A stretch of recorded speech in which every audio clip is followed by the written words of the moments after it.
Namaskar. Welcome to my channel Suno Kahani. Today's story is The Last Leaf by O. Henry. In a small part of the city west of Washington Square, the streets have gone wild. They turn in different directions. They are broken into small pieces called places. One street goes across itself one or two times. A painter once discovered something possible and valuable about this street. Suppose a painter had some paintings materials for which he had not paid. Suppose he had no money. Suppose a man came to get the money. The man might walk down the street and suddenly meet himself coming back without having received a cent. This part of the city is called Greenwich Village, and to old Greenwich Village the painters soon came. Here they found rooms they liked, with good light and at a low cost. Sue and Johnsy lived at the top of a building with 3 floors. One of these young women came from Maine, the other from California. They had met at a restaurant on 8th Street. There they discovered that they liked the same kind of art, the same kind of food, and the same kind of clothes. So they decided to live and work together. That was in the spring. Toward winter, a cold stranger entered Greenwich Village. No one could see him. He walked around, touching one person here and another there with his icy fingers. He was a bad sickness. Doctors called him pneumonia. On the east side of the city he hurried, touching many people, but in the narrow streets of Greenwich Village he did not move so quickly. Mr. Pneumonia was not a nice old gentleman.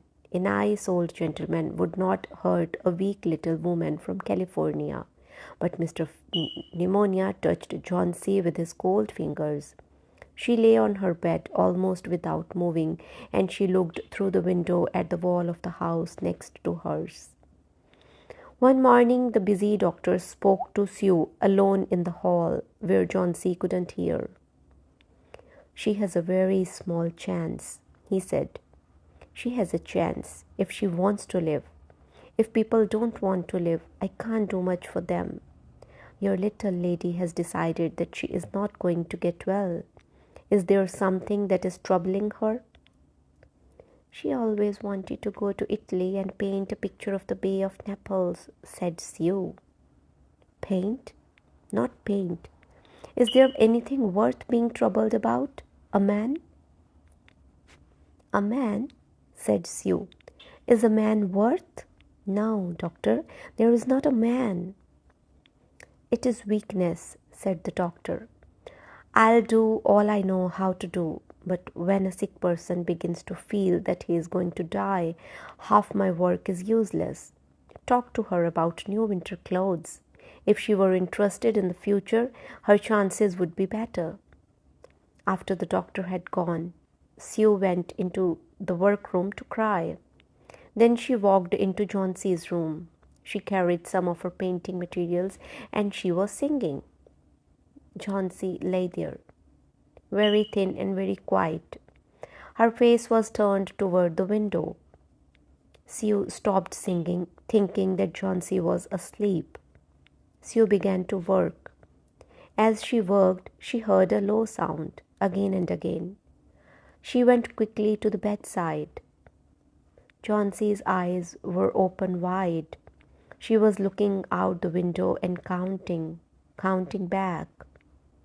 12, she said, and a little later, 11, and then 10, and 9, and then 8 and 7, almost together. Sue looked out the window. What was there to count? There was only the side wall of the next house, a short distance away. The wall had no window. An old tree grew against the wall. The cold breath of winter had already touched it. Almost all its leaves had fallen from its dark branches. "What is it, dear?" asked Sue. "6," said Johnsy in a voice still lower. "They are falling faster now. 3 days ago there were almost 100. It hurt my head to count them, but now it's easy. There goes another one. There are only 5 now." "5? What, dear? Tell your Sue."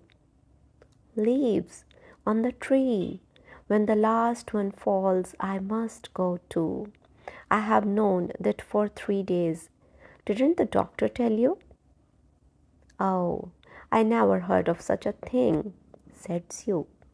"It doesn't have any sense in it. What does an old tree have to do with you or with your getting well? And you used to love that tree so much. Don't be a little fool. The doctor told me your chances for getting well. He told me this morning. He said you had very good chances. Try to eat a little now, and then I'll go back to work, and then I can sell my picture, and then I can buy something more for you to eat to make you strong." "You don't have to buy anything for me," said Johnsy. She still looked out the window. "There goes another. No, I don't want anything to eat. Now there are 4. I want to see the last one fall before night. Then I'll go too." "Chauncey, dear," said Sue, "will you promise me to close your eyes and keep them closed? Will you promise not to look out the window until I've finished working? I must have this picture ready tomorrow. I need the light. I can't cover the window." "Couldn't you work in the other room?" asked Chauncey coldly. "I would rather be here by you," said Sue, "and I don't want you to look at those leaves." "Tell me as soon as you have finished," said Chauncey. She closed her eyes and lay white and still. "Because I want to see the last leaf fall. I have done enough waiting. I have done enough thinking. I want to go sailing down, down like one of those leaves." "Try to sleep," said Sue. "I must call Berman to come up here. I want to paint a man in this picture, and I'll make him look like Berman. I won't be gone a minute. Don't try to move till I come back." Old Berman was a painter who lived on the first floor of their house. He was past 60. He had had no success as a painter. For 40 years he had painted without ever painting a good picture. He had always talked of painting a great picture, a masterpiece, but he had never yet started it. He got a little money by letting others paint pictures of him. He drank too much. He still talked of his great masterpiece, and he believed that it was his special duty to do everything possible to help Sue and Chauncey. She found him in his dark room, and she knew that he had been drinking. She could smell it. She told him about Chauncey and the leaves on the vine. She said that she was afraid that Chauncey would indeed sail down like the leaf. Her hold on the world was growing weaker. Old Berman shouted his anger over such an idea. "What?" he cried. "Are there such fools? Do people die because leaves drop off a tree? I have not heard of such a thing. No, I will not come up and sit while you make a picture of me. Why do you allow her to think such a thing? The poor little Chauncey." "She is very sick and weak," said Sue. "The sickness has put these strange ideas into her mind, Mr. Berman. If you won't come, you won't, but I don't think you are very nice." "This is like a woman," shouted Berman. "Who said I will not come? Go, I come with you. For half an hour I have been trying to say that I'll come. God, this is not any place for someone so good as Chauncey to lie sick. Some day I shall paint my masterpiece, and we shall all go away from here. God, yes." Chauncey was sleeping when they went up. Sue covered the window and took Berman into the other room. There they looked out the window fearfully at the tree. Then they looked at each other for a moment without speaking. A cold rain was falling, with a little snow in it too. Burman sat down and Sue began to paint. She worked through most of the night. In the morning, after an hour's sleep, she went to Johnsey's bedside. Johnsey, with wide open eyes, was looking toward the window. I want to see, she told Sue. Sue took the cover from the window, but after the beating rain and the wild wind that had not stopped through the whole night, there still was one leaf to be seen against the wall. It was the last on the tree. It was still dark green near the branch, but at the edges it was turning yellow with the age. There it was hanging from a branch nearly 20 feet above the ground. It is the last one, said Johnsy. I thought it would surely fall during the night. I heard the wind. It will fall today, and I shall die at the same time. Dear, dear Johnsy, said Sue, think of me. If you won't think of yourself, what would I do? But Johnsy did not answer. The most lonely thing in the world is a soul when it is preparing to go on its far journey. The ties that held her to friendship and to earth were breaking one by one. The day slowly passed. As it grew dark, they could still see the leaf hanging from its branch against the wall, and then, as the night came, the north wind began again to blow. The rain still beat against the windows. When it was light enough the next morning, Johnsy again commanded that she be allowed to see. The leaf was still there.